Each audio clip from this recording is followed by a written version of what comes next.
여기에 계신 여러분들 제가 정말 억울하게 감옥에 갔다고 생각을 하십니까? 예. 제가 감옥에 간 이유는 5.18을 북한군이 와서 수행을 했다. 거기에 광주에 구두닦이 양아치 이런 어린애들이 개념도 없는 사람들이 부하내동해서 일으킨 폭동이다. 이런 연구 결과를 내놨다고 해서 제가 감옥에 갔어요. 저는 2002년부터 22년 동안 5.18을 연구를 했어요. 그 5.18을 어떻게 22년 동안이나 연구를 했느냐. 정보라고 하는 것이 22년 동안 계속 흘러나와요. 한꺼번에 흘러나오는 게 아니라 22년 동안 계속 엊그저께까지 흘러나오는 거예요. 그러니까 22년을 연구를 한 거예요.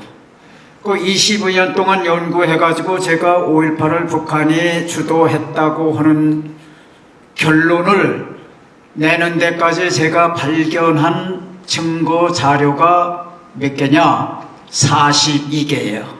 42개. 42개 증거를 가만히 놓고 보니까 이거는 도저히 해석을 해보니까, 증거들을 해석을 해보니까 이건 북한군이 와서 일으키지 않으면 이런 폭동이 일어날 수가 없다 하는 결론을 낸 거예요. 그러면 명예훼손죄라고 하는 것은 우리가 글을 쓸 때, 학자가 글을 쓸 때 사실하고 그 사실에 대한 해석하고 또 두 가지를 쓰는 거예요. 사실에 대해서는 사실을 왜곡하지 않으면 죄가 안 돼. 사실 자체를 왜곡하지 않으면. 근데 그 사실을 해석하는 거는 그건 마음대로예요. 그건 언론의 자유, 표현의 자유에 속하는 거예요. 표현의 자유에 대해서 죄를 때린 거예요. 2년형을. 북한군이 왔다고 생각한다. 북한 42개 증거를 놓고 보니까 북한군이 와서 저지른 폭동이 아닐 수 없다. 이렇게 내가 판단한 거, 그 판단이 틀렸다는 거예요. 판단이 5.18의 명예를 훼손했다는 거예요. 그러니까 이 나라가 얼마나 이 재판이 엉망이에요. 대통령까지도 저렇게 억울해요. 대통령 지금 갇혀있지만은 합법적으로 한 일은 하나도 없어. 합법적인 방법은 하나도 없다고. 전부 불법적인 방법에 의해서 대통령을 감금을 한 거예요. 이런 세상이에요. 그러니까 이게 빨갱이의 세상이다. 빨갱이의 세상. 그래서 지금 뭐 탄핵 무효 우리가 하지만은 우리 많은 젊은 세대들이 이제 들고 일어나고 이렇게 되는 거는 그 탄핵에 영향을 미칠 수 있어요. 근데 저놈들은 어떻게 하느냐 하면은 빨갱이들이 판사가 되고 검사가 됐어요. 그 대한민국 검사 판사 세계는 빨갱이들이 다 차지한 거예요. 근데 빨갱이들이 다 차지한 사실을 우리 국민들은 모르고 온 거예요. 이제 아는 거예요. 이제 대통령 저렇게 돼가는 거 보고 박근혜 대통령이 억울하게 당한 걸 때까지만 해도 국민들은 몰랐어. 대한민국이 이 정도 좌경화가 돼 있는가. 이제 보니까 이게 막 가는 거예요. 막 가는 거. 마구잡이. 예. 그러면 대통령을 가두려고 하면은 합법적인 절차에 의해서 해야 될 거 아니에요. 전부 편법, 불법, 편법, 불법. 공수처장이 갖다 가뒀잖아요. 공수처장이 대통령을 갖다 가뒀어요. 그럼 공수처장은 어떤 사람이냐, 오동훈은. 그 제가 찾아보니까 이건 편법의 도사야. 편법의 도사야. 예를 들면은 자기가 법무법인을 차렸어. 근데 자기 부인을 법무법인의 운전수로 기록을, 등록을 시킨 거예요. 그리고 억대의 돈을 부인의 이름으로 가져간 거예요. 또 하나, 딸한테 돈을 가라로 꽂았어. 그리고 또 딸하고 자기가 있는 땅을 딸이 사는 걸로 가라 거래를 한 거예요. 거래를 가라로 한 거예요. 그래가지고 불법적으로 증여를 한 거예요. 이런 인간이 공수처장이야. 깨끗한 척하고. 그래가지고 이번에 대통령을 이제 구속시키는데 전부 편법이야. 공수처에는 내란을 수사할 수 있는 권한이 없어. 근데 지가 나서서 온 거예요. 이 불법 아니에요. 대통령의 내란죄를 물을 수 있는 기관은 오직 경찰 하나밖에 없어. 검찰도 아니야. 공수처도 아니야. 그럼 지가 권한도 없는데 저 짓을 한 거예요. 그리고 구속영장을 청구하는 것도 서울중앙지검 지법에 하게 돼 있는데 서울지법에 한 거예요. 서울지법에 어떤 판사한테 했느냐? 차은경이라고 여자 판사인데 빨갱이 판사야. 그 판사한테 토요일 그 판사가 당직을 서는데 당직 서는 판사한테 준 거예요. 뭐가 급하면 토요일날 구속을 시키냐고. 뭐가 그렇게 급한데. 그래서 이게 이 정도 하는 거 보면 여러분 내란이 뭐냐. 내란이 우리 법률 보면은 복잡해요. 뭐 전시사변 또는 이에 준하는 뭐 국가 비상사태가 발생했을 때 어쩌고 하는데 그거 귀에 잘 안 들어와. 여러 번 읽고 뭐 별거 다 생각해야 이게 이해가 되는 거예요. 그 왜 그래? 우리나라 헌법, 법률, 형법, 민법 이거 전부 해방될 때 유진호, 고려대학교 총장하던 유진호 박사가 일본법을 전부 베껴서 한 거예요. 지금 우리가 사용하고 있는 법은 전부 일본이 1945년 이전에 쓰던 일본법을 그대로 베껴놓은 거라고. 그러니까 이 읽어봐도 말이 안 통해. 말이 어려워. 근데 그 내란 그거를 보면은 헌법상에 나타난 그 글을 읽으면은 그 의미가 잘 안 들어와. 근데 우리가 쉽게 얘기하면 내란이라고 하는 거는 반역이야, 반역. 그러니까 내란은 뭐냐면 쉽게 얘기하면은 대한민국 땅 전체를 불법으로 장악을 했어. 현재 대통령 없애버리고 지가 장악을 했어. 또 대한민국의 땅, 뭐 전라도면 전라도 땅을 자기가 점령해가지고 이거는 전라민국이야. 대한민국의 법률이 여긴 미치지 못해. 이렇게 하는 게 내란이다 그게야. 제가 얘기하는 거 쉽죠? 근데 윤 대통령이 지가 대통령인데 무슨 내란을 해? 그리고 계엄 선포하는 거. 비상계엄 선포. 비상계엄 선포. 그러면 그게 그 비상계엄이 이제 뭐냐?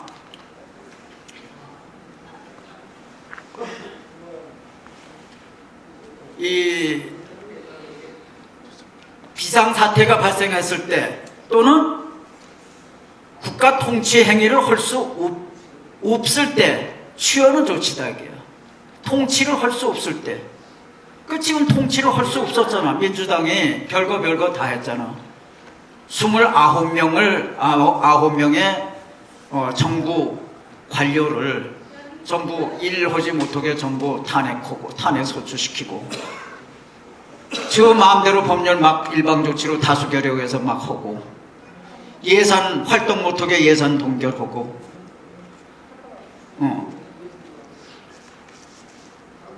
이런 대통령이 대통령 노릇을 할 수 없도록 만드는 거 아니에요. 이래서 대통령이 비상계엄을 선포한 거예요. 그러면 비상계엄을 선포를 하면은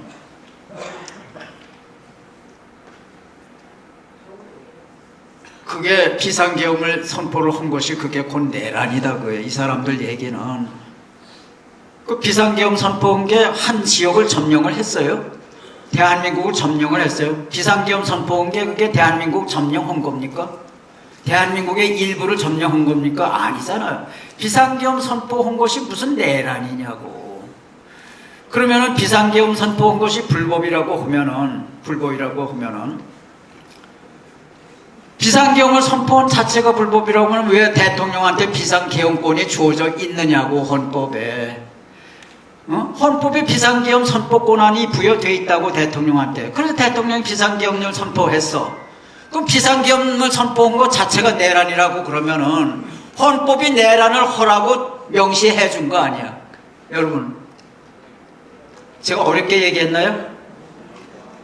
비상계엄을 선포하는 것이 내란이라고 하면은 그 비상계엄 선포권이 헌법 제77조에 있다고. 그 헌법 제77조는 대통령도로 내란할 권리가 있다, 이렇게 얘기한 게 헌법 77조 아니에요. 그럼 이게 자가당착 아니야. 내란은 이건 위법인데, 헌법을 위반한 건데, 그럼 내란을 하라고 왜 내란을 할 수 있다고 헌법 77조에 얘기를 해줬느냐요. 명시를 해줬느냐. 제 얘기 어렵습니까? 헌법이 내란하라고 해놓고, 헌법이 내란하라고 77조에 규정해 놓았는데, 내란하라고 계엄령 선포하라고 그랬는데, 그 계엄령 선포하면 내란이 되니까, 내란을, 그 계엄 선포권이 줄여진 거는 내란을 할 수 있는 권리를 준 거 아니에요. 헌법상 77조가. 이런 거를 우리는 그 따지는 능력이 있으니까 이걸 따지는데, 요렇게 따지는 사람이 아무리 인터넷을 찾아봐도 없더라고. 근데 여러분, 제 얘기 들으니까 쉽지 않아요? 근데 저 사람들이 지금 얘기하는 게 뭐냐 하면, 이제 판례를 찾는 거야, 판례를.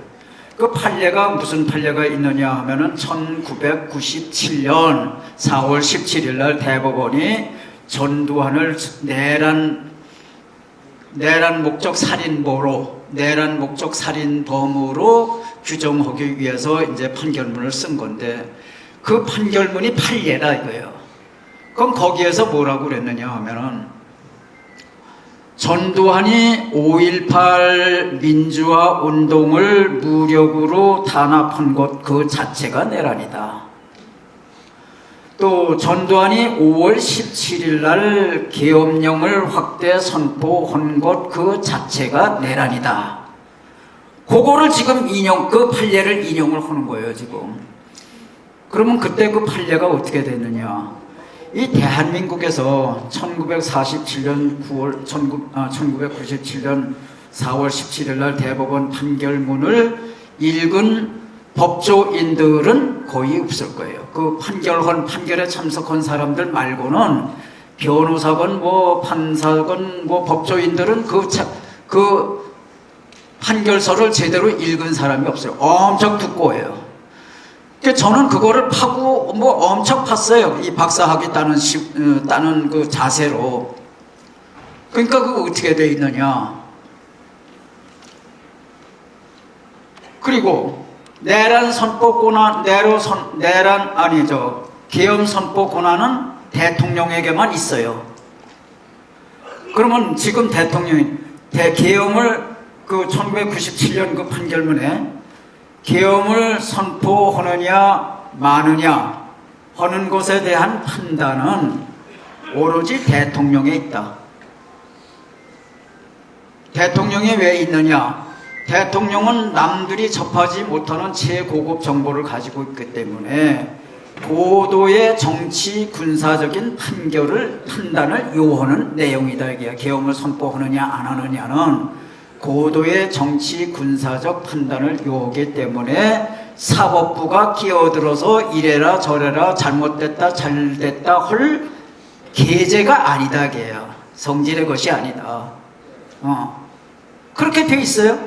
그럼 이번 것도 마찬가지야. 이번 거 계엄을 선포하느냐 마느냐 대통령이 생각해서 대통령이 선포를 했는데 너 왜 그따위로 했어?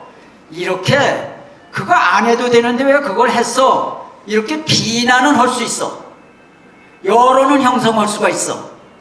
그러나 그것을 사법 처리할 수는 없다고 얘기야. 제 얘기 이해 가세요? 네. 비난은 할 수 있지만 그거 지금 비상계엄 선포 안 해도 될 텐데 왜 선포했어? 이렇게 비난을 할 수 있어. 그렇지만 너 그거 처벌받아야 돼. 이건 아니다고요. 예. 그런데 그걸 하고 있는 거예요. 그리고 전두환 대통령이 그때 당시 5월 17일 1980년 5월 17일 날이에요. 5월 17일 비상계엄을 확대 선포한 거예요. 비상계엄을 확대 선포했다고 하는 게 무슨 뜻이냐? 그보다 몇 개월 전인 1979년 10월 26일 11.6 때 박정희 대통령께서 저격을 당하셨어. 시해를 당했어. 그 사랑하는 부하한테, 믿는 부하한테 시해를 당했어. 그날 저녁에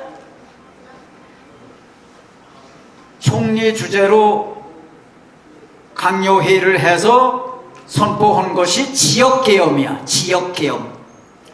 지역계엄이 있고 전국계엄이 있어. 그 지역계엄은 뭐냐? 제주도가 포함이 안 돼. 지역계엄은. 전국계엄은 전국적이야. 제주도까지 포함돼. 그러면 지역계엄이 그때 대통령 돌아가신 날 그 다음날 새벽 4시에 지역계엄이 선포가 됐는데 그것을 1980년 5월 17일 날 전국계엄으로 했다. 제주도까지 포함시켰다. 그 얘기는 뭐냐? 제주도가 뭐가 그렇게 중요한데 그거 빼고 그거 포함시키고 안 시키고 그렇게 중요해. 그런데 전국계엄에서는 제주도를 포함을 시키는 것에 끝나지 않고 이 대통령의 계엄사령관이 뭐 장관 거치고 국무총리 거치고 그거 안 거치고 바로 대통령한테 직보를 하게 돼 있어. 이게 빠른 거야. 템포가 빠른 거야. 이게 5.17 계엄이라. 그 5.17 계엄을 왜 했느냐? 1980년 4월 5일부터 서울대학교를 중심으로 해가지고 학생 시위가 뭐 해가지고 전국적으로 학생 시위가 일어났는데 그것이 전부 폭력 시위로 변동한 거예요. 그래서 1980년 5월 15일 여러분들도 다 아시다시피 서울역에서 10만 심재철이가 주도하는 10만 군중이 학생이 모여가지고 버스로 경찰을 깔아 죽이고 이건 뭐 대통령에서부터 전부 겁을 먹은 거예요. 국무총리에서 다 겁을 먹고. 그래서 전국의 주지관들이 전부 긴급히 모여가지고 5월 17일 낮 2시에 모여가지고 이대로 안 겠다. 이제는 경찰의 한계를 벗어났다. 이제는 계엄군이 관여를 해야 되겠다. 이런 건의서를 만장일치로 건의서를 올렸어. 올리니까 최규하가 그때 권한대행인데 최규하가 그러면 이거를 강요해서 해라 그래가지고 신현학 국무총리 주재로 강요회의를 했는데 거기서도 만장일치로 계엄령을 확대 선포하자. 100% 장군회의에서도 전국 주의관회의에서도 100% 그 다음에 국무회의에서도 100% 해가지고 그 5월 17일 선포한 것이 그것이 5.17 계엄이에요. 근데 5.17 계엄을 할 때까지 그 서울역 집회만 있었느냐? 김대중이가 람보야, 람보. 그 모든 학생 시위를 전부 김대중이가 배후 조종을 해서 김대중이가 5월 15일 날 서울역 집회 보니까 대단하거든. 그러니까 그 위력을 믿고 그 다음 날인 5월 16일 날 최기와 내각을 향해서 선전포고를 한 거예요. 5월 19일까지 5월 16일 날 선언을 하기를 5월 19일까지 내각을 총사퇴 해산하고 그 다음에 계엄을 해제할 것을 이 김대중에게 통보하지 않으면은 5월 22일을 기해서 전국 폭동을 주도하겠다 이렇게 한 거예요. 선전포고 아니에요. 그래서 5월 17일 날 갑자기 김대중이가 또 그 집권을 하면은 그 내각이 있을 거 아니야. 그 섀도우 캐비넷이라고 그래. 예. 그 혁명 내각 명단 24명 그 명단을 압수를 했어요. 전두환이가 압수를 했다고 그래서 그 김대중이 5.18의 내란 주모자로 처벌을 받은 거예요. 이게 5.17 계엄이라. 그 5.17 계엄이 김대중이 내란하려고 하는 것을 잡아놓은 게 5.17 계엄인데 그걸 전두환한테 뒤집어 씌운 거예요. 그러면은 1980년에 그때 대법원 판결에 뭐냐 하면 5.17, 5.18은 김대중의 내란 사건이야. 그렇게 대법원에서 판단했어. 1980년에 정확히 얘기하면 1981년 1월 23일 날 대법원이 일단 판단을 했어요. 그러면 여러분 일사부재리 원칙 아시잖아요. 한 번 대법원에서 판단하는데 왜 또 1997년에 대법원이 또 판단을 하느냐고. 1981년 1월 23일에는 대법원이 판단하기를 이 5.17, 5.18은 김대중의 내란 사건이다 이렇게 했는데 1997년 4월 17일 날 대법원이 다시 판결하기로는 김대중은 영웅이고 전두환이 내란이야. 사법부, 검찰하고 사법부가 전부 빨갱이 그때 다 된 거예요. 그런데 국민들은 그걸 모르는 거예요. 저 혼자 나서서 하니까 지만원이는 또라이고 지만원이가 얘기하면 망발이고 김대중이가 1995년 김대중하고 저하고 중국에 같이 갈 때 1등 칸에서 김대중이가 자기 부인하고 나하고를 자리를 바꿔 앉힌 사람이야.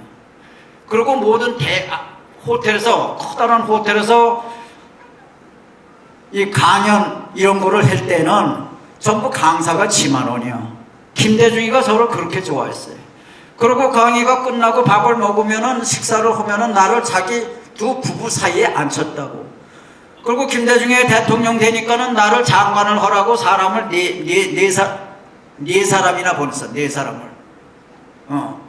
한 사람은 3번씩이나 오고 전부 7곳이 와서 나보고 장관 하라고. 그렇게 갖고 왔어요. 예. 그런데 그런 사람이 대통령이 되고 보니까 이게 북한에 막 쏟아 주고 김정은한테 4억 5천만 달러 막 국민 몰래 주고 이 짓 한 거 아니에요. 그래서 그런 사람을 가지고 제가 김대중은 나를 그렇게 사랑하는 사람인데 인간적으로 못된 일을 한 거예요. 살아있는 2002년이면 김대중이가 포로카 시퍼렇게 살아있는 권력 아니에요. 거기다가 김대중 빨갱이 김대중은 김정일의 총독 이러고 신문에 게재를 하니까는 제가 미운 털이 배겨가지고 도청을 당하고 광주 교도소에 끌려간 거 아니에요. 그러니까 빨갱이 세력이 자 전두환을 그러면 그 5.17 계엄이 그러면 그거 내란이라고 하자 그거예요. 내란이라고 하자. 그럼 그 내란죄를 누가 뒤집어 써야 돼? 대통령인 최규하가 뒤집어 써야 되는 거 아니야. 계엄령이라고 그런 건 발동 권한은 오로지 대통령 한 사람에게만 있어. 그러면 계엄이 내란이라고 그러면 그 내란죄는 최규하가 뒤집어 써야지 왜 별 2짜리한테 당시 별 2짜리인 전두환한테 뒤집어 씌웠느냐고. 근데 판결문이 어떤지 아세요 여러분? 여러분 포복 절도하실 거예요. 판결문에 뭐라고 그랬느냐 하면은 최규하 대통령은 전두환의 바지다. 따라서 최규하가 서명한 거 최규하가 결재한 것은 전부 전두환의 책임이다. 여러분 이게 판결문이야. 그래서 최규하가 뒤집어 쓸 내란죄를 전두환이 뒤집어 쓴 거예요. 여러분 빨갱이 판사, 빨갱이 검사 지금 똑같잖아요. 지금 윤석열이한테 하는 게 똑같잖아요. 이게 빨갱이라고 그러는 거는 이게 법이 없어. 저가 하는 게 법이야. 여러분 이 빨갱이들이 제일 싫어하는 단어가 뭔지 아세요? 빨갱이야. 그래서 지금부터는 여러분 하루에 100번씩 빨갱이를 입에 올리세요. 혼자라도. 그래서 입에서 자동적으로 빨갱이 소리가 나는 거 좌익이다 진보다. 여러분 진보라고 하는 말을 누가 만들었는지 아세요? 김일성이가 만든 거예요. 언어 전술에서는 북한이 최고예요. 그 진보 저가 진보니까 우리는 자연적으로 보수가 되잖아요. 보수라고 하는 그런 개념 자체가 캐캐 묻었잖아. 또 무슨 판결문이 있느냐 하면은 전두환은 별 둘인데 대통령이 시키는 일만 하면 됐지. 지가 뭔데 전국에서 전부 머리 좋은 사람들 전부 뽑아다가 시국 수습 방안이라고 하는 것을 만들어 가지고 그것을 가지고 성공적으로 시국 수습을 해냈느냐. 성공적으로 시국 수습을 해냈기 때문에 국민의 인기를 얻었다. 여망을 얻었다. 인기를 얻어가지고 대통령이 됐다. 그래서 네가 계엄을 선포한 거는, 그리고 시국진단을 열심히 한 거는 대통령이 시키지 않는 일을 해가지고 대통령 가까이 이런 것도 있습니다, 이런 것도 있습니다, 이렇게 해주십시오, 저렇게 해주십시오 한 것 자체가, 그것이 내란하려는 마음을 가지고 계엄을 선포했기 때문에 계엄 선포가 내란이라는 거예요. 내란하려는 마음. 이게 관심법 아니에요. 이게 빨갱이들 판결문 이거 보면요 기가 막혀요. 전두환 대통령이 얼마나 억울합니까? 지금 윤 대통령 지금 똑같이 당하고 있는 거예요. 여러분, 전두환 대통령 한 가지만 말씀을 드리면은, 전두환 대통령이 1980년에 대통령이 됐어. 81년에 대통령이 됐어. 또 81년에 그 레이건 대통령이 됐어. 그래서 세계에서 제일 먼저 만난 사람이 우리 전두환 대통령이 레이건을 만난 거예요. 만나가지고 레이건 대통령한테 뭐라고 그랬느냐. 카카, 혹시 캘리포니아 1년 GNP가 얼마인지 아십니까? 모르겠는데, 강요 아무도 몰라. 미국에서 아는 사람이 없어. 800억 달러입니다. 그럼 한국의 GNP는 얼마인지 아십니까? 아무도 몰라. 600억 달러입니다. 아니, 한국의 GNP가 캘리포니아 GNP보다도 작아? 다 놀란 거예요. 일본의 GNP가 얼마인지 아십니까? 1조 6천 얼마. 하여간 한국 GNP의 20배다, 이게 20배. 그 한국은 그 작은 GNP 가지고 거기서 6%를 덜어가지고 국방비를 쓰고 있습니다. 일본은 우리보다, 한국보다 20배의 GNP를 가지고 있는데 0.1%도 안 쓸, 0.09%를 국방비로 쓰고 있습니다. 우리 대한민국은 이게 참 없는 돈에 이걸 내서 자유전선을 우리가 지키고 있습니다. 일본은 이거 공짜로 안보 무임승차 하는 거 아닙니까? 그 마치 그때 당시 미국의 그 일본이 안보 무임승차 하고 프리라이드 한다고 비난들이 많았거든. 그걸 이제 이용을 한 거예요. 그럴듯해. 그래서 어쩌라고. 각하, 미국 돈을 달라는 것이 아닙니다. 일본 돈을 주십시오. 왜? 네. 일본 돈을 주시면은 그게 저희가 그 돈을 가지고 미국에서 탱크도 사고 전투기도 사고 해서 자유전선을 지키겠습니다. 그 얼마면 되겠는데, 그거는 만나게만 해주십시오. 이렇게 된 거예요. 이제 끝날 시간 됐나? 몇 분 더 해보면 되나? 그래요?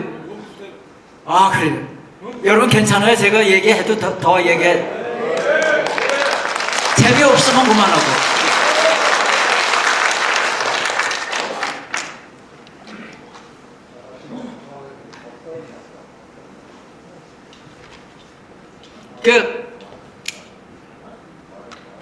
이제 그렇게 하고 귀국을 해가지고 스즈키 내각이야. 일본의 스즈키 내각인데 거기다 100억 달러를 비를 보낸 거예요.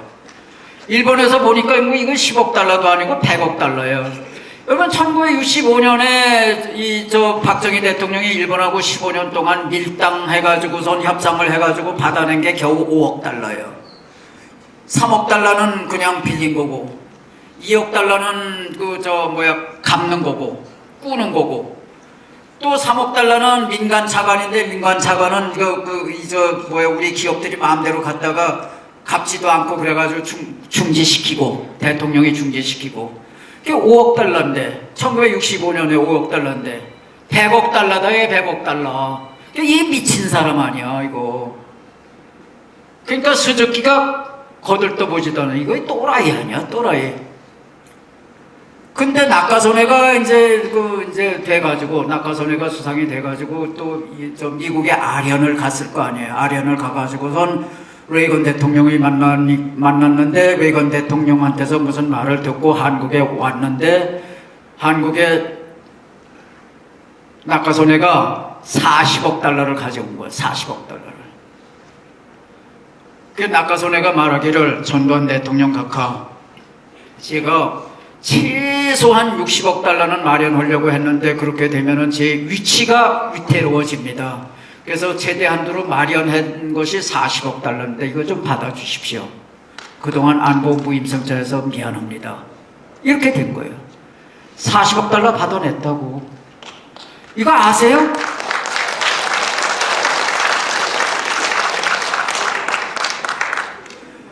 그거 가지고 여러분 그때 한강 혹시 기억하시는지 몰라. 한강이 뭐 여름에 이제 장마가 지고 그러면 물이 떠내려가고 이제 뭐 또 메마르면은 저 비가 안 오면은 막 냄새가 진동하고 뭐 한강이 시궁창이었다고 아시죠? 그거를 오늘날 저렇게 저 한강으로 갖고 오는 것이 40억 달러 중에서 10억 달러를 헐어서 그걸 지금의 한강을 만들어 놓은 거예요. 저게 세계에서 제일 길다란 호수라고. 길이가 제일 긴 호수라고. 이게 평균 넓이가 1km야, 1km. 54.5km야, 길이가. 그 54.5km에 전부 덤프트럭이 두 대가 다닐 수 있는 지하 터널을 만들어가지고 거기다 오폐수를 전부 해서 그 정화시설을 네 군데나 해가지고 지금의 맑은 물을 만들어 놨다고. 한강을 보시면은 저 전두환을 기억하시라고요. 한강이 아름답다 그러면 전두환한테 감사를 하시라고. 그거 아는 사람 없어. 그건 나머지 30억 달러를 가지고 여러분 그때 당시 또 대한민국이 전두환인 1980년에 박 대통령 돌아가셨을 때에 대기업들이 막 여기저기서 돈 꿔가지고 갚지 못해가지고 IMF 직전에 있었다고. 예. 그때에 어떻게 88년 올림픽을 우리가 하겠다고 대드느냐고. 대한민국에서 올림픽 전두환 대통령이 올림픽 한다 그럴 때 다 미쳤다고 그랬다고. 미쳤다고. 그게 속이 있어서 온 거예요, 속이 있어서. 그거 가지고 올림픽 태릉촌 만들고, 올림픽 뭐 공원 만들고, 올림픽 체육시설 다 만들고, 그 돈으로 하고, 그래도 남아가지고, 한국형 원자로 개발하고, 그 다음에 반도체, 그 다음에 전화기, 옛날에는 이거 꽂는 거 그 교환기였잖아요. 전자교환기로 전부 바꾸고 그거를 한국의 전자교환기가 한국의 네 번째로 만든 거예요. 한국은 그 영원히 불가능하다고 그랬어요. 전두환이 기업체에서 머리 좋은 사람 뽑고 공무원 중에서 머리 좋은 사람 뽑아가지고 합숙을 시켜가면서 같이 합숙을 하면서 그거 만든 거예요. 오늘날의 IT 강국을 만든 거라고.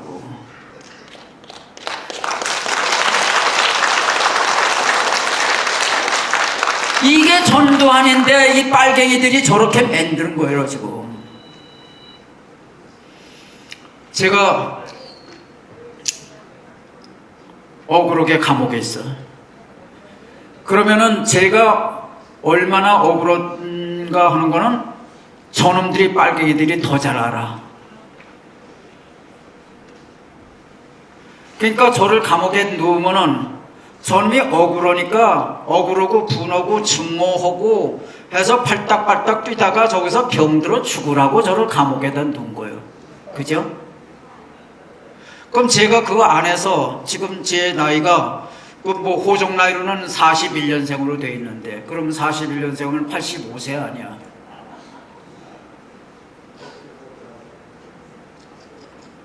그러면 제가 갔는데 처음에는 이 환경이 바뀌니까 한 달 내에 10kg가 빠졌어. 가슴이 답답하고 숨쉬기가 어려워. 이러다가는 내가 죽겠다. 그럼 내가 죽으면은 좋아하느니 저놈들이야. 제가 죽으면은 5.18에 맥이 끊겨. 지금 내가 왜 얼굴하냐? 지금 여러분, 제가 22년 동안에 연구를 했는데, 연구를 하는데 건 것 중에 하나가 북한군이 광주에서 475명이 죽었다는 것까지 제가 밝혀냈어.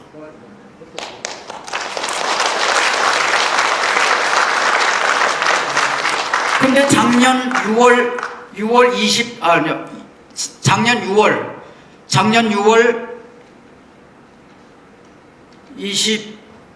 17일 스카이데일리는 6월 20일 기사에 났어. 그 다음에 7월 6일 스카이데일리에 또 났어. 2차에 걸쳐서 전 안기부장이었던 권영애 아시죠? 안기부장이 중앙정보부 아니야 옛날에. 국정원 안기부장이 스카이데일리라고 하는 신문에 뭐라고 밝혔느냐 하면은 5.18을 안기부가 조사를 끝냈다. 조사 결과가 뭐냐? 5.18은 북한이 통일 목적으로 주도한 군사작전이었다. 그 과정에서 490명의 유관급, 하사, 중사 있는 게 아니야. 유관급, 소위, 중위, 상위, 대위. 유관급이라고 하면 김신조가 소위 아니야. 청와대 들어오는 것들이 전부 소위, 중위, 대위야. 상위, 대위. 소위, 중위, 상위, 대위. 그 31명이라고 그랬지만 33명이 맞아요. 그럼 그런 그 살인 기계가 광주에 와서 490명이 죽었다는 거야. 그걸 안기 부장이 국정원이 발표를 한 거야. 국정원이 KCIA가 발표를 한 거예요. CIA 부장이 증언을 한 거예요. 2차에 걸쳐서. CIA 부장 혼자 한 것이 아니라 차장까지, 그 다음에 공작 요원까지, 북한에 가서 그 확인한 공작 요원까지. 그 다음에 또 뭐 있어? 또 한 사람 있어. 김경재 아세요? 김경재라고 순천 사람이야. 순천 사람인데 머리가 굉장히 좋아가지고 서울 법대 나오고, 김대중이가 미국 가고 일본 가서 한민통이라고 하는 그 반국가 단체를 구성해가지고 활동을 할 때, 그때 선전부장 역할을 했던 사람이 김경재예요. 공보부장 하던 사람이 김경재예요. 그 사람이 평민당 국회의원을 2번 했어. 그런데 2000년도에 김대중이가 남북회담했던 거예요. 남북회담했죠. 1979년 12월 하순에 김정일이가, 그때 북한이 전부 300만 굶어 죽을 때 아니야. 비밀 특사를 보내라. 그래서 김대중이가 보낸 사람이 김경재예요. 김경재가 북한에 가가지고 8박 9일 동안 머물렀는데, 북한에 그 김학렬이라고 하는 그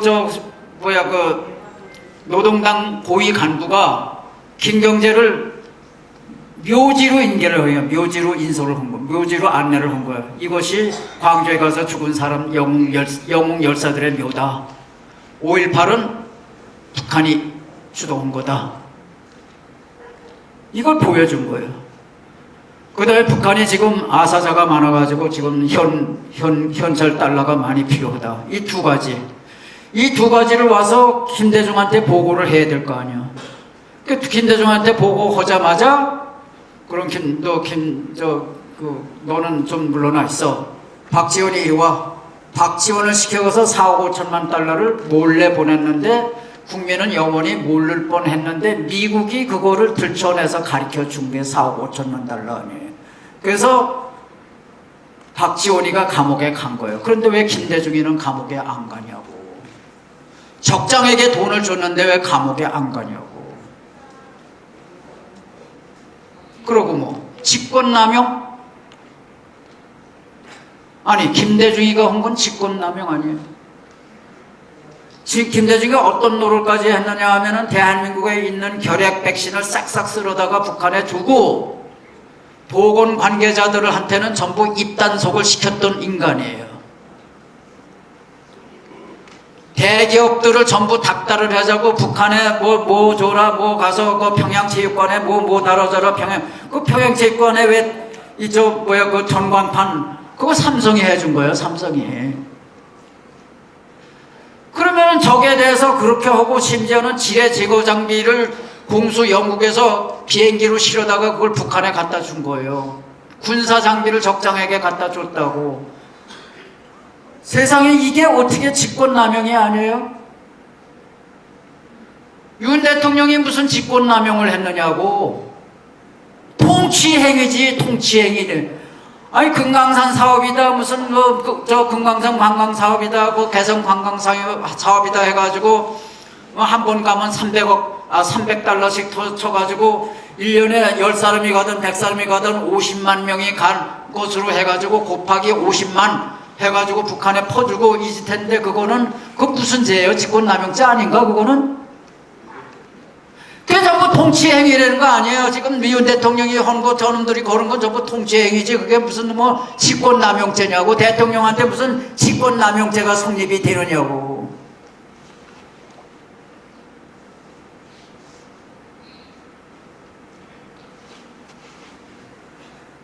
그래서 제가 대한민국을 지금 망치는 세 개의 거악이 있어. 하나는 5.18, 하나는 민주당, 하나는 선거관리위원회.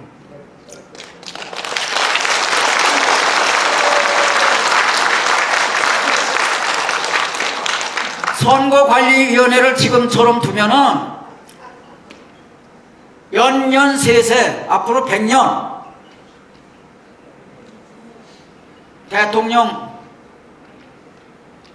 전라도 파들이 해. 전라도 파들이 빨갱이들이 한다고. 국회의원 빨갱이들이 한다고.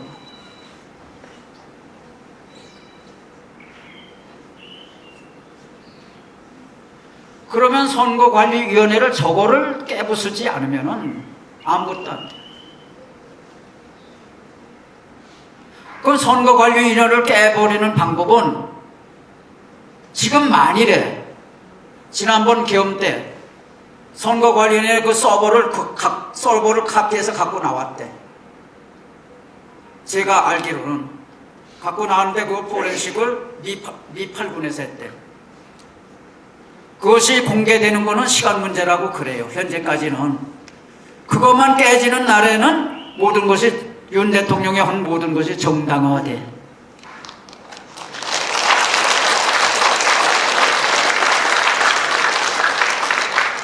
그런데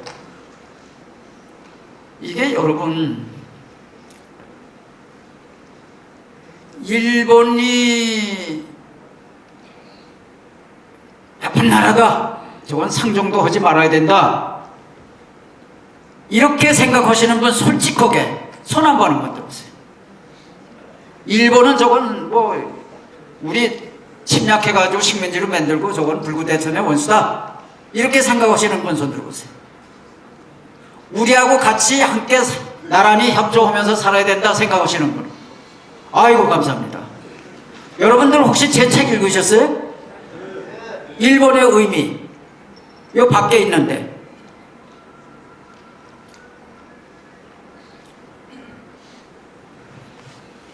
일본이 없으면요 대한민국의 산업의 시발점이 어디냐? 포항제철이야.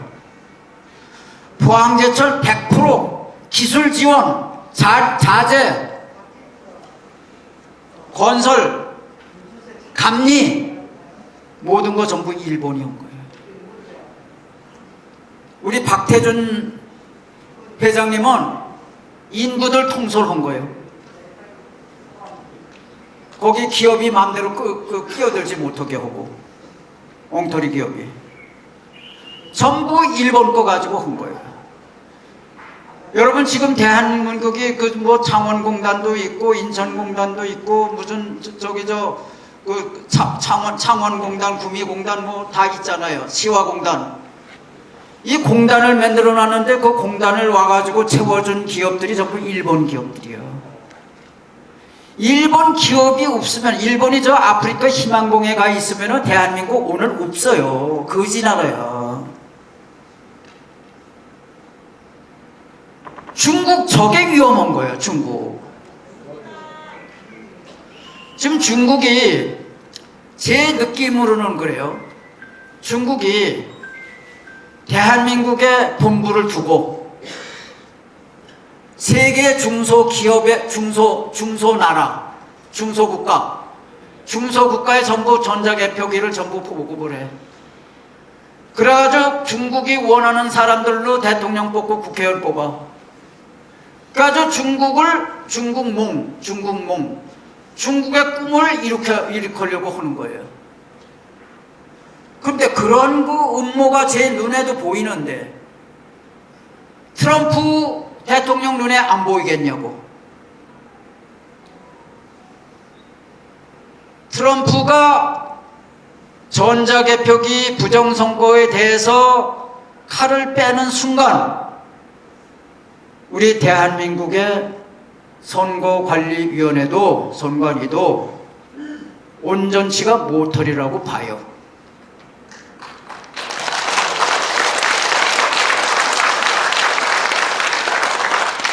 그래서 선관위를 깨부수려면 빨갱이를 공격해야 돼.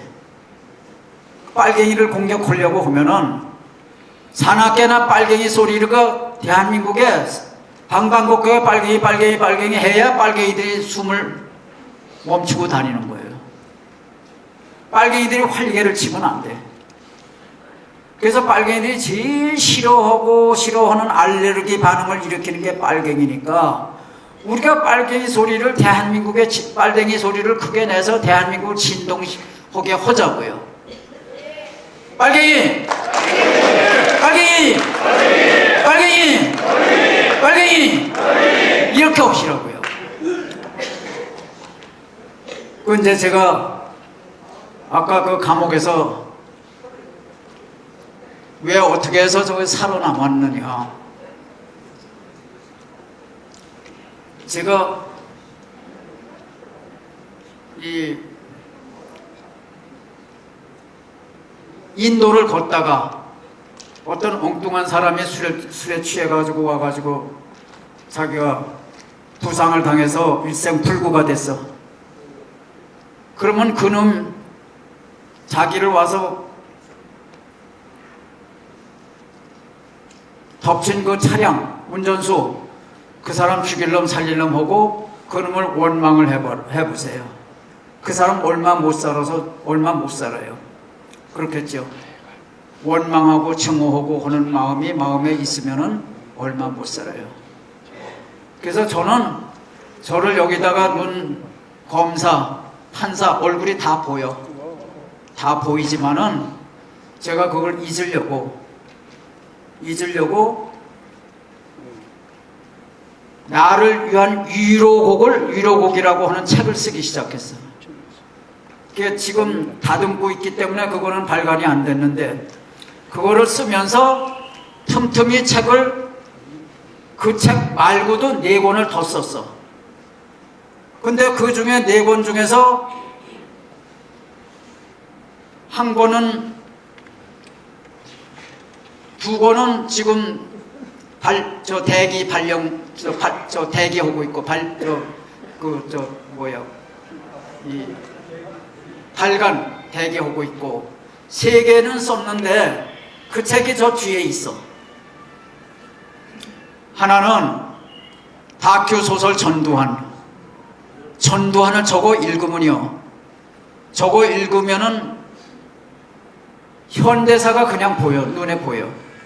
530 몇 쪽인가 538쪽인가 되는데 제가 그걸 다시 봐도 저건 신내림으로 썼지 인간이 쓴 게 아닌 것 같아. 정말.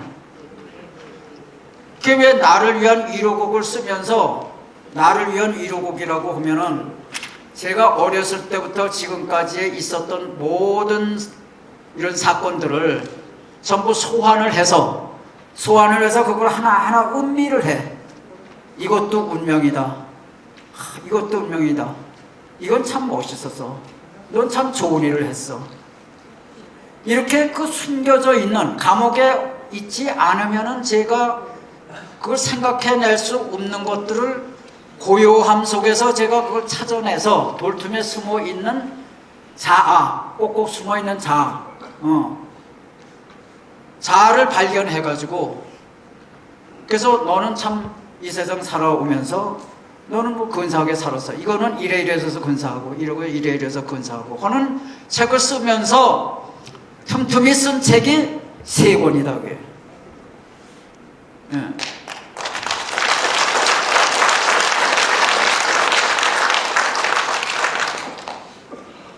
그러면은 왜 다큐 소설 전도 소설로 써야 사람들이 많이 읽을까 싶어서 소설이라고 한 거예요. 제가 그 책을 써가지고 그 책을 교도소 중간 간부한테 줬어. 중간 간부가 그거 하고 일본의 의미 그걸 읽고서는 이 2 책은 제가 그냥 읽을 책이 아닙니다. 그러더니 저한테 영치금을 줬어. 교도소 간부가. 여러분, 교도소 간부한테 영치금 받아본 사람 저 말고 또 있을까?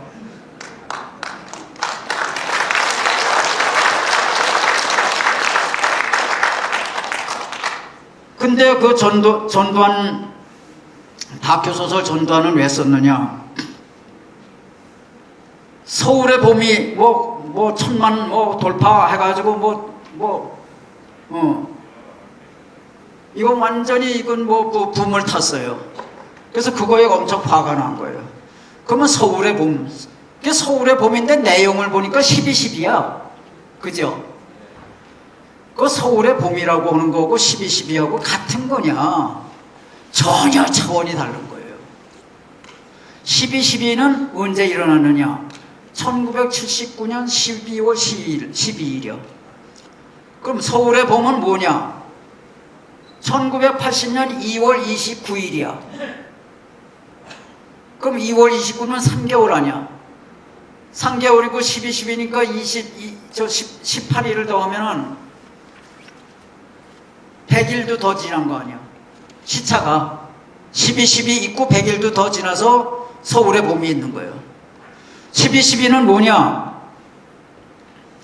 정승화 육군참모총장, 계엄사령관, 별넷, 별 둘인 전두환인 수사본부장, 계엄수사본부장이 검찰총장 역할을 하면서 계엄검찰총장이 수사본부장이에요. 체포한 거예요. 지금 대통령 체포한 것처럼 지금 검찰총장이 대통령 체포하잖아요. 그것처럼 체포한 거예요.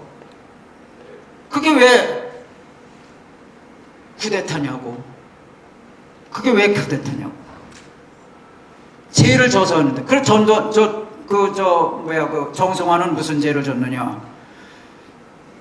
10월 26일 날 박 대통령이 김재규한테 시해 당할 때 김재규하고 같이 있었어. 이제 끝났지? 응.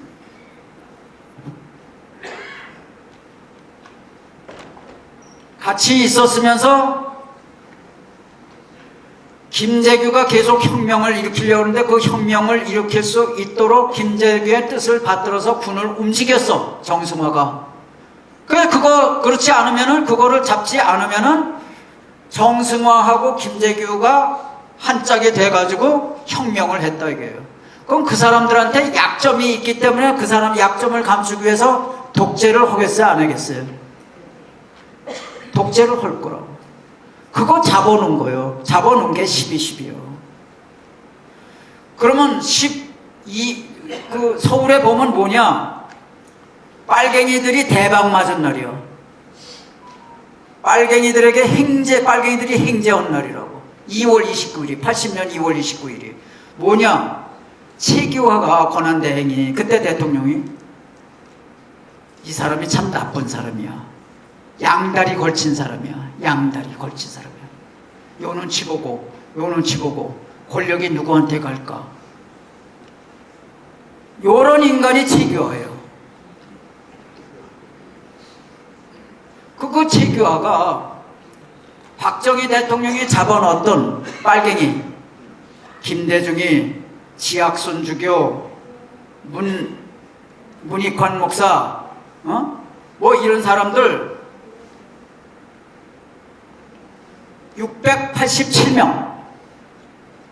687명의 빨갱이를 사면 복권시켜준 날이야. 그게 2월 29일이야. 그게 서울의 봄이야. 그 서울의 봄하고 봄이 왜 12.12냐고. 그래서 그때는 이제 몸에 열이 나가지고 그때서부터 이제 쓰기 시작한 거예요. 그 감옥이, 제가 있는 감옥이 독방인데 자료가 이만큼 쌓인 거예요. 밖에서 이거 보내라 저거 보내라 저거 보내라 해가지고 이렇게 쌓아놓고 쓴 것이 다학교 소설 전도원이에요.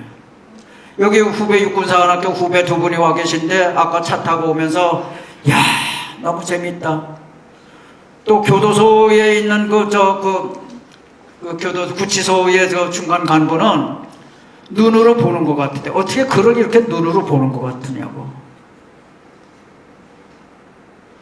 그 다음에 일본을 욕을 하는데 일본은 이완용이 그 사람 내국노 아닙니다. 그러니까 지금 전한길 강사가 그게 공무원 시험 보는 사람들, 그 사람들을 대상으로 하는 강사래, 전한길이가. 그럼 그 사람들한테 가르치를, 그 사람들은 공무원 시험을 봐야 되니까 시험에 나는 내용들을 가르쳐야 되니까 그것만 가르친 거예요. 저 같은 사람은 역사를 다시 재친단하는 거예요. 그럼 제가 일본의 의미 간단히 썼지만은 저거를 교도소 중간 간부가 있고서는 머리에서 지각 변동이 일어났대. 완전히 상식을 뒤엎는 것인데 내용 하나하나 따져보면 다 그렇다는 거예요. 동의를 한다는 거예요. 그럼 한마디로 얘기를 하면은 이시조선이 518년이야. 518명 중에서 이시성을 가진 사람이 대물림하면서 27명의 왕들이 518년 동안 다스린 거예요. 그럼 그 결과가 뭐냐? 서울 거리가 전부 똥 오줌 바다예요. 시체가 뒹굴어. 전염병이야. 물을 먹었는데 찝찝해. 거기 사람 똥오줌, 가축 똥오줌 다 섞여가지고 전염병이 창궐한 거예요.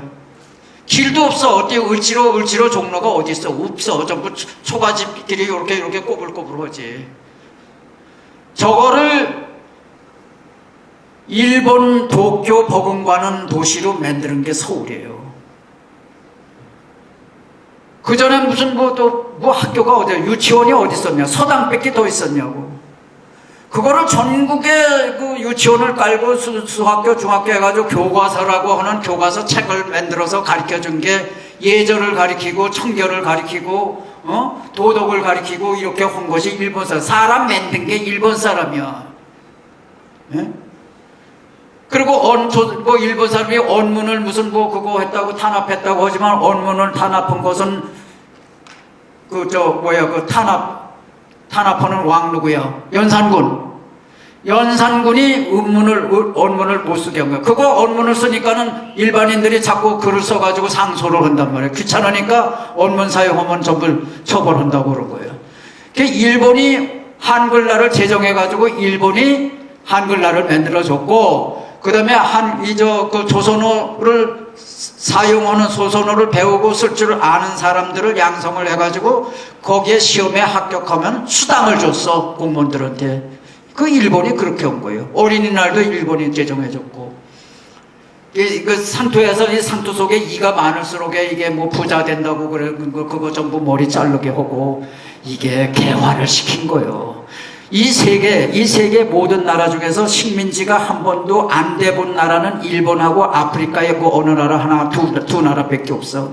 유럽도 독일은 불란서 식민지, 불란서는 독일의 식민지 서로 맞바꿔 가면서 식민지로 다 한 거예요. 그래서 지금 중요한 것은 중국이 우리나라 국회의원을 다 장악하고 있는 거예요. 중국 사람이 한국 사람보다 대한민국에서 더 좋은 대우를 받아. 이게 문제예요. 이게 문제예요. 네. 그래서 제가 일본의 의미 얇아요. 금방 읽어. 2시간이면 읽어. 네. 그거가 이 윤 대통령한테 저게 절실하게 필요하다. 그래서 보냈는데 청와대 용산으로 보냈는데 대통령실로 가는 편지와 우편물은 전부 하나도 안 받더라고. 그게 전달이 안 됐어요. 네. 그 다음에 이제 다큐 소설 여로라고 하는 것은 제 얘기를 썼는데 그 책을 읽고 그 책에 전신이 있어. 그 책의 전신이 뚝섬무지개. 그 뚝섬무지개의 전신이 이제 나의 산책 세계. 뭐 이렇게 이름을 달리 해오면서 계속 이제까지 이 스테디셀러로 이제 자리해 왔는데 지금 쓴 것이 이제 감옥에서 더 조용한 마음으로 쓴 것이 저 책이에요. 다큐 소설 여로. 그래서 저거를 읽고서는 19살 때 부모한테 반항하고 삐뚤어가고 하던 사람이 제 책을 읽고서는 부모한테 효도하고 지금까지도 자기도 돈벌이도 없는데 참 가슴 아프게 그렇게 자기도 병을 얻어가지고 병하면서도 저한테 100만 원씩 꼭 석 달에 한 번씩 보내는 거예요. 제가 아버지라는 거예요. 제가 쓴 책으로 인해서 자기가 사람 됐다고 그 책을 읽고. 그래서 그 조용한 가운데서 제가 거기 컴퓨터도 없잖아. 볼펜 가지고 오니까 여기 구독살이 이렇게 올라와 있어. 여기. 이렇게 해서 그걸 쓰니까, 그렇게 해서 시간을 보내니까 시간이 빨리 가는 거예요. 그래서 하루하루는 빨리 가는데 2년은 좀 길더라고. 예. 그래서 제가 나오는 날 많은 어떤 후배들은 새벽 5시에, 제가 새벽 5시에 나오는데 그 5시에 와가지고 땅에다가 절을 하고, 그래서 그 후배들이, 물을 안 먹었네. 끝내야지, 이제? 끝낼게. 질문 드리시는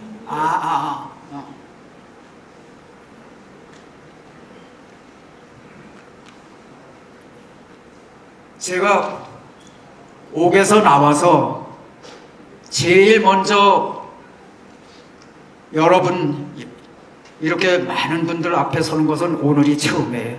여러분들 대단히 고맙습니다. 그래서 앞으로 5.18은 새로운 증거들이 많이 생겼으니까 재심을 할 거예요. 재심을 해서 제가 억울했던 거 전부 변상케 할 거예요. 예. 지금 나와서 이제 우선은 지금 이제까지는 이 이념의 침투 시절이었다고. 국민은 모르는 사이에 지하로 침투가 돼 있어. 이제 두더지처럼 튀어나와서 보니까 두더지 가는 길을 삽으로 막으면 두더지가 튀어나오잖아. 그러니까 지금 빨갱이들이 이제 전부 튀어나온 거 보니까 이게 대단한 거예요. 그래서 이제 우선은 좌우익 싸움이 아니라 애국자와 빨갱이들 간의 싸움이야. 애국자와 빨갱이들 간의 싸움이라고. 이제는 전쟁이야, 전쟁. 네. 그래서 그동안에 윤 대통령에 대해서 제 개인적으로는 서운한 게 있고 하지만은 그거는 이 커다란 임무 앞에서는 아무것도 아니야. 그래서 우선은 우리 대통령을 살리는 것이 국가를 살리는 거기 때문에 우선 거기에 매진을 하겠습니다. 질문 혹시 있으신가요?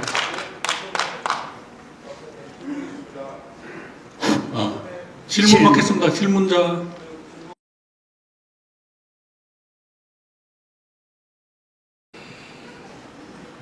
네, 박사님, 강의 잘 들었고요. 감사합니다. 5.18, 강주 5.18에서, 지금 유족들이 뭐 600몇 명이라고 했었는데, 지금 뭐 수천 명으로 늘어나가지고, 그들 자손들이 공무원 시험이나 뭐 판사, 검사, 가산점을 받아서 다 하고 있습니다. 심지어 아파트 청약 가산점까지 받아서 특별 분양으로 혜택을 받고 있습니다. 그러니까 보통 사람은 5.18 유공자가 아니면은 역차별을 받고 있죠. 이 프레임을 깰 수 있는, 그동안 박사님이 5.18에 대해서 연구를 많이 하셨으니까 이 판을 깰 수 있는 무슨 방법이 없을까요? 우리 후손들을 위해서. 그걸 묻고 싶습니다. 예, 감사합니다. 이게 대한민국이 얼마나 이게 개판이면은, 아니 북한이 와서 전쟁 목적으로 일으킨 게릴라 전쟁을 놓고 자기들이 이룩한 업적이라고 국민들을 속여가지고 국민들로부터 세금을 뜯어내가지고 자기네들 호의호식하고, 요새는 뭐 유공자로 인정되면 몇 억씩 받는데 일시금으로. 국가에 충성한 사람, 그렇게 6.25 전쟁에 나가고 월남전에 하고 뭐 충성한 사람들 일시금 못 받아요. 이 사람들은 일시금이 몇 억이야. 그 다음에 연금이 몇백만 원씩이고, 그 다음에 10% 가산점 돼가지고 경찰이고 무슨 뭐 이 사법부에 법원이나 검찰이나 무슨 이런데 경찰이나 이런데 가면요, 저 유공자 그 가산점 받아가지고 전라도 사람들 다 와 있어요. 전라도 사람들 판이야. 예. 그래서 이게 전라도의 대사기기야. 대국민 사기극이라고. 세계에서 이런 나라가 어디 있어요?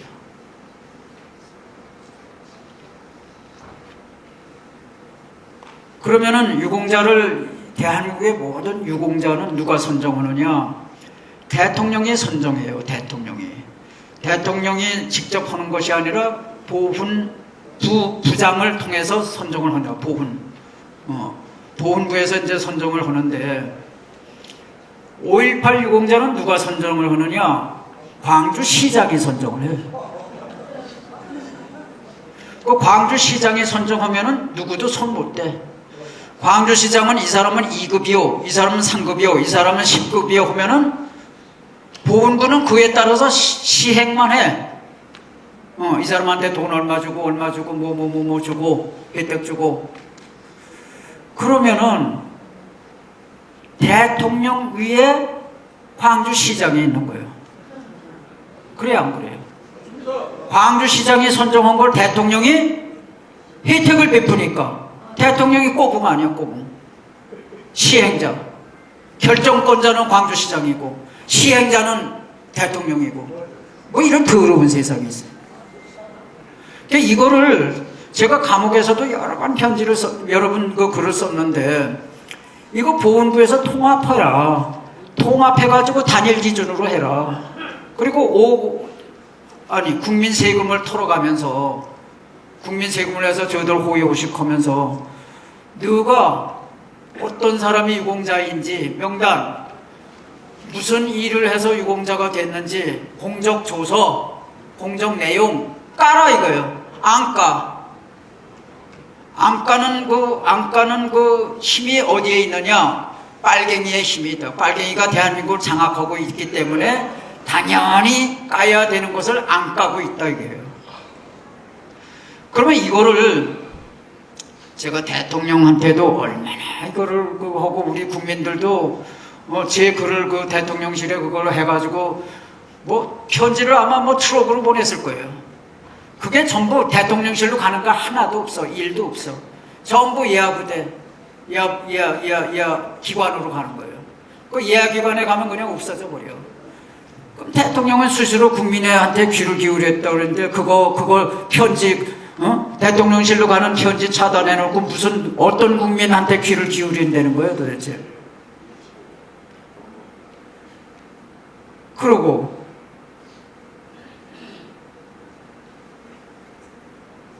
제복 입은 유공자는 대우를 한다.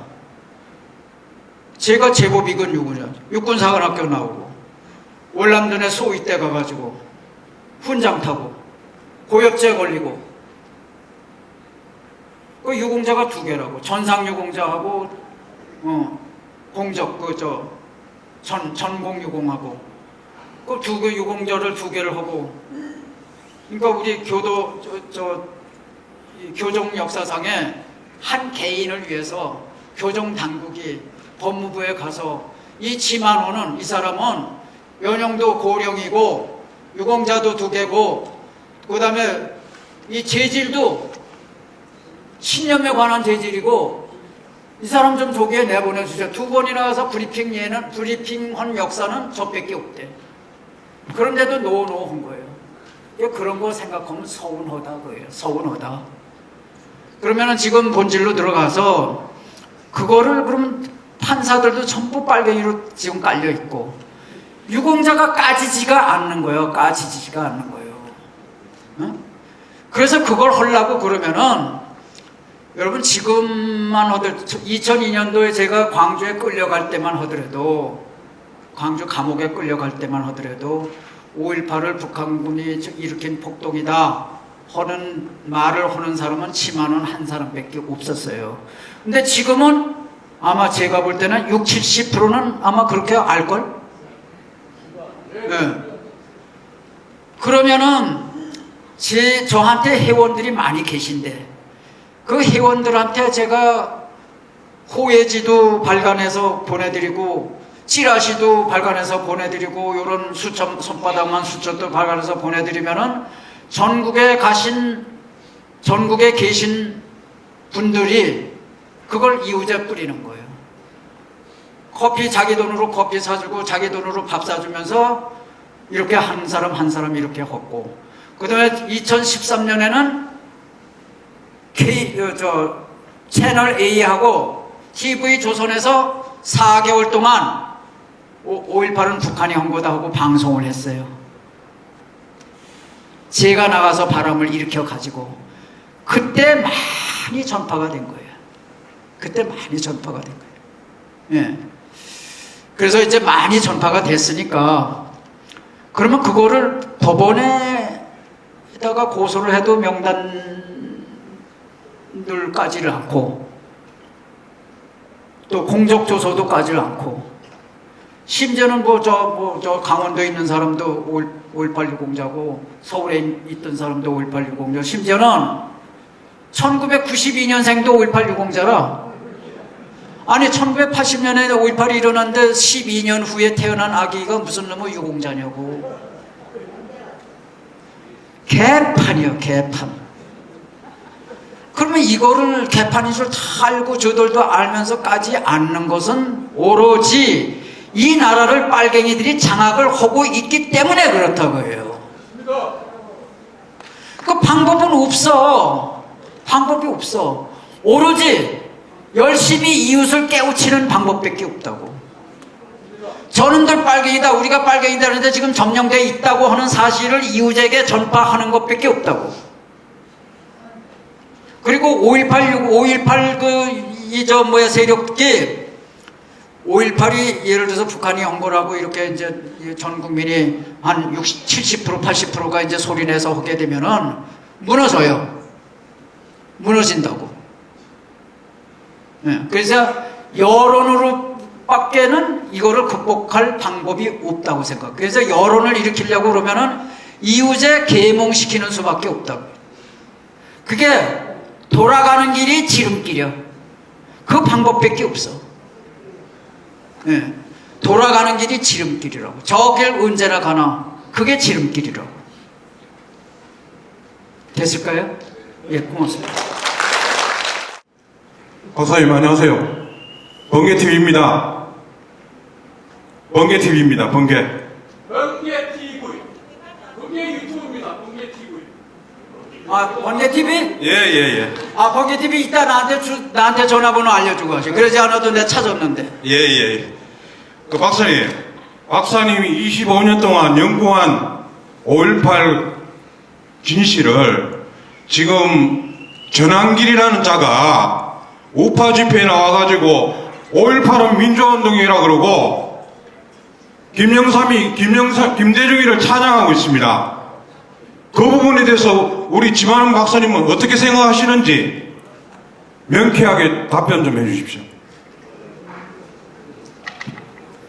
그 전한길 선생이 이렇게 그 혜성처럼 나타나가지고 뭐 20대 30대들한테 이렇게 전파한 것이 그 뭐 헌법재판소가 전부 훌륭한 사람들로만 구성이 된 줄로 알았는데 이제 보니까 누구도 빨갱이고 누구도 빨갱이고 누구는 이러해서 빨갱이다 하는 것을 이제 밝히면서 그것이 아마 전한길 선생이 한 것에 거의 한 90% 정도는 될 거려 그게 그죠?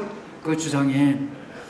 근데 전한길 선생이 그 전에 이제 그 한 강의를 보니까 뭐 5.18에 북한군 600명이 왔다 한 건 또라이다. 이건 미친 사람이다. 뭐 하고서는 아주 열변을 토하는 그 영상을 누가 올렸더라고요. 그래서 이제 제가 그냥 나타나죠. 이 시대에 이 어려운 때에 나타나서 젊은 사람들을 이렇게 애국진영으로 끌어들인 것만 하더라도 고마운 거다. 그렇게 생각을 하고 잘 모르는 것에 대해서는 차차 그 사람에게 좀 일깨워주는 것이 좋겠다. 그래서 저는 전한길 선생한테 일본에 의미하고 그 다음에 전두환 다큐소설 전두환하고 이 두 개는 누군가가 좀 줘가지고 좀 읽혀서 깨닫게 해줬으면 좋겠다는 희망을 가지고 있어요. 예. 그 전한길 선생은 보니까는 그 일본에 대해서도 이제 증오를 하고 있고 5.18이 김대중, 김영삼에 대해서도 존경을 하고 있고 그런데 그거는 좌익들이 이제까지 그 대한민국의 역사는 좌익이 장악해 왔고 또 이제까지 그 문화 권력 뭐 교과서를 쓰는 거라든지 그 다음에 뭐 영화를 만드는 거라든지 이런 책을 내는 거라든지 뭐 이런 그 문화적인 권력은 전부 좌익이 가지고 있어요. 교보문고에 제 책이 있으면요 좌익들이 와서 슬며시 갖다가 후진대 갖다 놓는다고. 교보문고 같은 데서. 예. 그리고 도서관에 있는 제 책이 깔려 있으면 도서관한테 협박해가지고 그 책 도서관에 비치 못하도록 하고 이래요. 예. 그런데 이 김영삼이 훌륭하다. 김영삼이 뭐 5.18의 진실을 뒤집었다. 이거 아닙니까? 그죠? 그렇죠? 근데 김영삼이 그 뒤집은 얘기를 할게요. 1995년 10월 19일 날 박계동 의원이 노태우 비자금 4천억을 깠어. 까니까 김대중이 북경에 있다가 10월 19일인데 10월 27일 김대중하고 저하고 북경에서 북경 그 조어대라고 하는 영빈관에서 아침 삼시세끼를 먹고 하는데 저는 항상 김대중 맞은편에서 말동무가 돼줬다고. 인동호는 저쪽 끝에 가 있고 김상현 의원이 그래도 옆 테이블에 있었어. 그때에 김대중이가 아무하고도 의논하지 않고 김대중 머리가 좋으니까 나 노태우로부터 20억 받았는데 그랬어요. 기억나세요? 노태우로부터 나 20억 받았어. 그때 이제 민자당에서 뭐 20억만 받았겠냐 더 받았지 플러스 알파다 이러고 있는데 하루도 못 가서 초점이 김대중으로부터 김영삼한테로 갔다고. 야, 정적인 이 정치적 적대 관계에 있는 사람 아니야? 정적인 김대중한테도 노태우가 20억을 주었다고 하면은 노태우 밥상머리에서 대통령이 된 김영삼은 얼마나 많은 돈을 받았겠느냐? 몇 천억 받았을 거 아니냐? 이렇게 됐어. 근데 그 당시 김영삼은 이미 노태우로부터 3천억을 받아놓고 있었는데 아무도 몰랐어. 노태우하고 김영삼만 아는 거예요. 그게 이제 들통나게 생긴 거야. 너 불어라. 몇 천억 받았냐 불어라. 어? 김대중도 미워하고 싫어하는 김대중한테도 20억씩이나 받은데 너 대통령 됐을 때는 너 받았을 거 아니냐. 그러니까는 이게 꼼짝없이 이제 코너에 몰렸거든. 이때 국면 전환을 한 거예요. 국면 전환. 자기한테서 자기가 아주 이게 코너에서 막다른 골목에서 어떻게 헤어날 수가 없는 거야. 김영삼이가.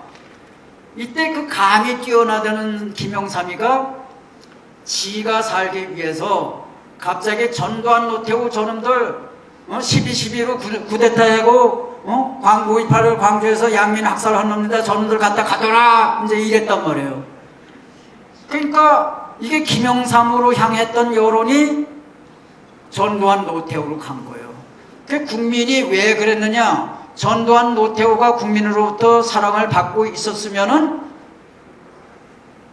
여론이 시선이 안 움직이지. 근데 그때 당시에 이 군사정부, 군사정권 이거에 대한 국민의 그 증오감 이게 엄청났거든. 그러니까 김영삼보다 군사정권에 우리 더 미운 거야. 더 미운 거야. 그러니까 국민 여론이 이제 이쪽으로 쏠린 거예요. 그래서 김영삼이 3천억 받은 거는 김영삼은 영웅이 됐고 왜? 전두환 노태우를 감옥에 보내는 바람에 영웅이 된 거라고. 그 전두환 노태우는 이미 이제 감옥에 가뒀잖아. 감옥에 가뒀으니까 죄를 뒤집어 씌워야 되잖아. 근데 일사부재리 원칙에서 1981년 대법원은 이미 5.18이 이 김대중이 일으킨 내란이라고 했는데 그거를 뒤집으려면은 이게 재심을 해야 되고 재심을 하려고 그러면은 새로운 증거가 나타나야 되는데 새로운 증거는 나타나지 않고 재심이 없이 재심 절차를 밟지 않고 재심을 하려고 하니까 특별법을 만든 거예요.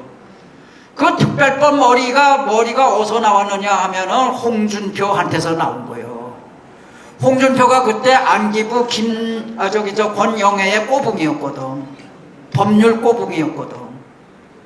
홍준표가 그걸 고치를 해서 그걸 만들어서 그 다음에 전두환한테 뒤를 그렇게 해서 이제 이 재심의 기회는 이제 마련했어. 특별법으로. 그러면 죄를 만들어내야 될 거 아니야. 죄를 만들어내기 위해서 공작을 한 거예요. 공작을. 그러면 김영삼을 대신해서 공작을 할 수 있는 사람은 오직 한 사람, 국정원장, 안기부장, 그게 권영애야. 권영애가 육사 10억이야. 그때 육사 10억에 나는 새도 떨어뜨린다고 할 만큼 출세를 했던 권정달이라는 사람이 있어. 권정달. 같은 육사 10억이에요. 이 두 사람은 하나해가 아니야. 하나해에 대해서 열등의식을 가지고 있던 사람들이야. 하나해에 대해서 아주 증오를 해. 그러니까 전두환 노태우는 하나해거든.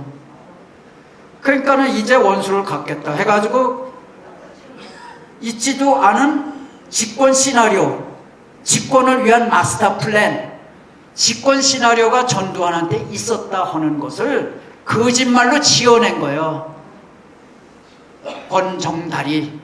그것도 검사실에 가서 한 것이 아니라 삼정호텔 1110호에 가가지고 우리 책자로 얘기하면 250페이지에 달하는 거짓말을 지어낸 거예요. 여기에서 집권 시나리오를 있었다. 집권하려는 마음을 가지고 계엄을 선포했기 때문에 내란이다. 그렇게 된 거예요. 그렇게 해서 올가맨 거라고. 공작을 한 거라고. 그래서 제가 지금 드러내놓고 인터넷이고 책이건 간에 드러내놓고 권용회와 그 권정달 이 두 육사 15균 두 사람은 제 사관학교 7년 선배이기는 하지만은 죽기 전에 진실을 말하고 죽어라. 그거 다 퍼졌어요. 제 말이. 죽기 전에 제발 죽어서 하늘은 분명히 있다. 하늘의 연자매는 계속 돌고 있다. 하늘의 연자매를 키울 사람은 없다. 너 그런 그 남한테 그런 악행을 저지르고 너가 이 생에서 얼마나 이득을 얻었는지 모르지만은 너 그거에 대해서 이실 짓고 오고 사죄하고 무릎 꿇고 그러고 저 세상 가라. 그러고 제가 드러내놓고 공개적으로 지금 뭐 꾸짖는다고 할까? 새까만 후배가 지금 그러고 있어요. 근데 그게 그런 거를 그 전 선생이 그런 걸 알 리가 있느냐고. 입시생들에게 가르치는 역사 선생이 그런 거를 알겠냐고. 그 제 책을 읽어보면 알지. 제 책을 안 읽잖아. 그게 많은 사람들이 우선 남한테 전달을 하려고 그러면 자기가 책을 읽어서 지식이 있어. 여러분, 책을 읽지 않으면은 치매 걸려요. 일본 사람은 한 달에 7권씩 보는데 우리는 0.7권을 보는 거예요. 한 권도 못 읽는 거예요. 그러면 한국에 치매가 많다는 거예요. 그리고 이게 책도 소리내서 읽으면 치매가 안 걸린대. 쓰면서 걸리면 더 안 걸린대. 그래서 이거를 제가 이거 늙어 죽을 때까지 학습을 하면은 늙지를 않아. 여러분, 제가 한국 나이로 84세인데, 호적 나이로는 85세지만은, 한국 나이로 8세, 42년생인데, 42년 말띠인데, 제가 그래도 남보다 조금 한 10년 정도 젊어 보인다고 그래. 구치소 가니까 만나는 사람마다 한 70대 있었어요? 이래. 그러면 그게 뭐 때문에? 항상 머리를 쓰거든. 항상 머리를 쓰고 책 쓰고 머리를 쓰고 책 쓰고. 제가 또 이 연설하는 걸 무지 좋아해요. 마이크만 들면은 4시간이고 5시간이고 이게 멈출 줄을 몰라요. 네. 그러니까는 제가 늙지를 않는 거예요.